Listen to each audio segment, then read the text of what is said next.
Welcome to Blizzard Fire. We hope this video helps fire up your solution. In this video, I will explain how to study for AP European History. First, familiarize yourself with the exam structure, including the number of multiple-choice questions and the types of essays. Next, systematically review the major historical periods, from the Renaissance through the present, focusing on overarching themes like political, social, and economic changes.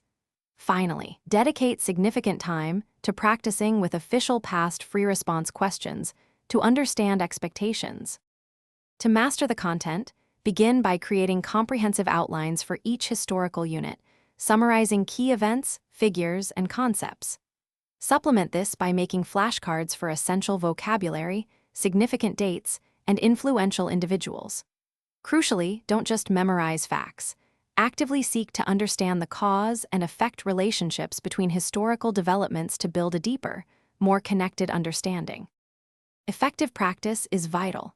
Regularly work through multiple-choice questions from various sources to identify areas needing improvement and to get comfortable with the question style.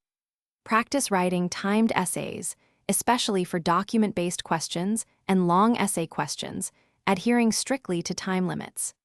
Afterward, critically analyze sample responses and scoring guidelines to refine your argumentation and evidence usage. In the final week, prioritize reviewing your weakest historical periods or thematic areas, perhaps by rereading notes or redoing practice problems. Ensure you get sufficient rest and maintain a healthy diet in the days leading up to the exam to optimize your focus and energy.